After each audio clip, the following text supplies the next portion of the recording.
Salam saudaraku, salam teman-temanku yang dikasihi oleh Tuhan kita Yesus Kristus. Berjumpa lagi dengan saya di dalam 5 Minute Enlightenment. Dan kiranya damai sejahtera Kristus terus bersama dengan saudara di setiap langkah yang saudara lalui setiap hari. Saudaraku yang terkasih di dalam nama Tuhan, di dalam beberapa diskusi di akhir-akhir ini, banyak para pakar mengatakan bahwa manusia harus siap memasuki new normal. Bahkan bukan hanya para pakar saja saudara, kita juga yang awam terhadap virus ini dan terhadap penyebarannya sudah semakin familiar dengan namanya new normal. Di tiap-tiap diskusi selalu ada pesan bahwa manusia harus menyiapkan diri untuk beradaptasi dengan hal-hal yang baru.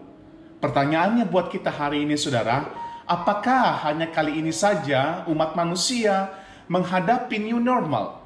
Saudaraku yang terkasih di dalam nama Tuhan, di dalam catatan sejarah manusia, berulang kali manusia itu mengalami yang namanya new normal. Sebut saja saudara seperti Perang Dunia yang pertama, seperti flu Spanyol, seperti Perang Dunia kedua, atau kejadian-kejadian serangan terorisme yang terjadi. Dan itu membuat kita memasuki era baru atau new normal. Tetapi yang menarik adalah manusia selalu saja bisa beradaptasi dengan cepat dengan situasi seperti itu. Maka kita perlu bersyukur kepada Tuhan yang telah menciptakan kita dengan memberikan daya adaptasi yang sangat cepat di dalam menghadapi situasi-situasi yang baru yang terjadi di hari-hari kita. Pertanyaan berikutnya saudara adalah, apakah ini benar-benar new normal? Apakah ini adalah hal yang benar-benar baru? Saudaraku yang terkasih di dalam nama Tuhan, berkaca di dalam catatan Salomo di dalam Pengkhotbah 1 ayat 9 mengatakan begini, apa yang pernah ada akan ada lagi, dan apa yang pernah dibuat akan dibuat lagi. Tak ada sesuatu yang baru di bawah matahari. Artinya kita bisa katakan bahwa yang terjadi hari ini dan hari-hari selanjutnya sama seperti apa yang telah terjadi pada hari-hari sebelumnya saudara. Tidak ada sesuatu yang baru, tidak ada sesuatu yang paling baru.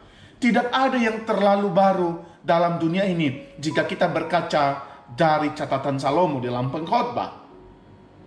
Atau mungkin kita berkata hari ini saudaraku, pasti tetap ada yang baru. Oke lah, saya setuju, pasti ada sedikit yang baru. Mungkin itu cara kita bertemu, cara kita melakukan pekerjaan kita, cara kita melakukan meeting kita, cara kita belajar dan lain sebagainya. Lalu bagaimana kita menghadapi kondisi seperti itu saudara? Di dalam menyambut new normal, saya melihat banyak orang menyiapkan diri dengan apa saudara? Dengan membeli penutup wajah, membeli masker, dan teman-temannya. Mendiskusikan kepada kolega, kepada anggota keluarga, tentang apa langkah-langkah praktis yang harus dilakukan di new normal tersebut. Dan seringkali saudara, kita lupa yang terpenting dari semuanya itu. Yaitu apa? Bagaimana dengan pertumbuhan iman kita? Bagaimana dengan kita bertumbuh di dalam iman dalam kondisi new normal? Menurut saya saudara, pesan yang disampaikan Paulus kepada jemaat Korintus menjadi poin penting bagi kita hari ini dalam mempersiapkan diri untuk menyambut new normal. 1 Korintus 15 ayat 58 mengatakan begini, karena itu, saudara-saudaraku yang terkasih, berdirilah teguh, jangan goyah, dan giatlah selalu dalam pekerjaan Tuhan. Sebab kamu tahu bahwa dalam persekutuan dengan Tuhan, jeripayamu tidak sia-sia.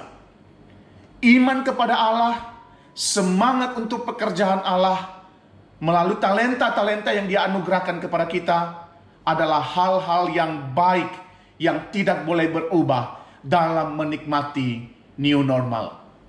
God bless us.